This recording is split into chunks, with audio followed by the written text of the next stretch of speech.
So the special exhibit this year in Munich is all about European treasures. And Tomek Praszkier here from Spirifer, his group, the Spirifer Group, they put in an incredible 4-case display of Polish minerals. And I had no idea of the quality and variety of minerals. So I'm really excited that Tomek is here with us, can talk to us a little bit about it. We're going to turn around the camera, show you the cases, and let Tomek tell us the story. Sounds good? Yes, perfect. Okay. Tomek, you are next to one of the 4 cases. We're going to take a look at the other 3. Why don't you point out 1 or 2 interesting pieces that either have an interesting story or they're interesting mineralogically that the audience might enjoy learning more about? Sure. So the first case, we have the specimens from famous Machów mine, which was one of the world's biggest sulfur mines from 60s, 70s, 80s, and closed finally in 90s. This was huge open pit, which now is changed to the lake. And this mine produced thousands and thousands of the specimens. All collectors around the world know these pieces. Very few of these pieces were really high quality, like these ones. And surprisingly, the sulfur crystals itself, they were quite rare. The crystal you see here in the left lower corner, it's one of the biggest crystals. It's about 7-8 centimeters. It's really huge for Machów. What was the most typical and prized by collectors were the celestites, like the one in the middle, which were very sparkly, or one on the left, the brown one, or the barite, which formed very interesting forms, including pseudostalactites like this one, unrepaired one. I think it's around 20 centimeters. That's amazing. Unrepaired that size from that age. How long ago did that barite come out? It's probably from 80s. Wow. Okay. So these pieces here, they come from different collections around Europe and Poland. We acquired them during the last 30 years. And yeah, this is the best of Machów. Fantastic. Let's go to the second case here. So second and third case, this is the most prolific and most important mineral locality nowadays. It's a Strzegom granite quarries. They started to operate in 1820, and many of the quarries are open till today. There is about 40 quarries in the area. The granite is very high quality, is mined mostly for gravel, but also for curbs, for plates, for graves.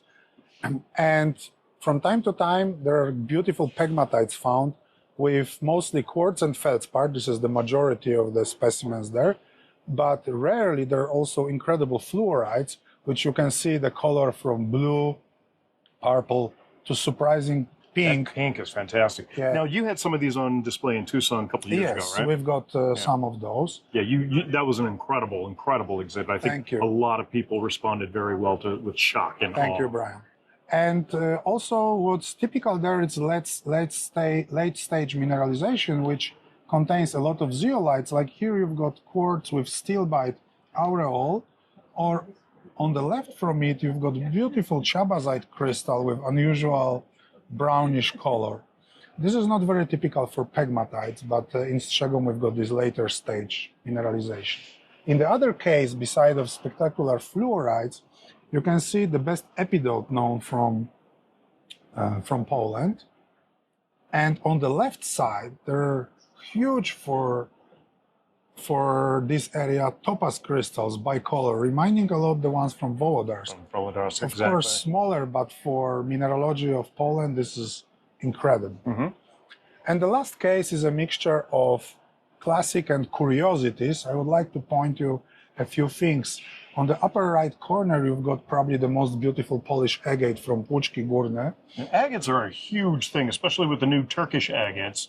That is surprisingly just fabulous. This is a piece which was in Dietrich Meyer collection. We acquired this recently.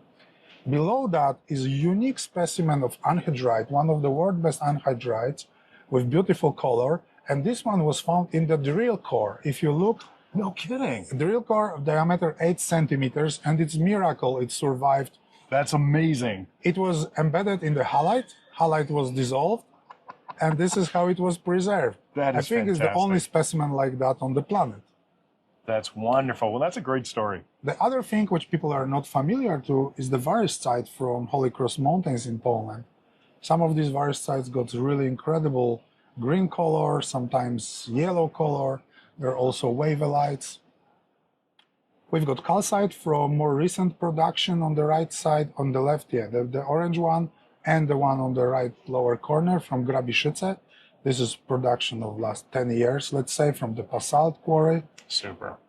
And some curiosities like pseudostalactites of hematite from Stanisławów, also famous defunct location closed in 2000s. So we try to show a little bit, diversity of Polish minerals. Poland is not very rich in minerals, but if you put them all together, they look really good.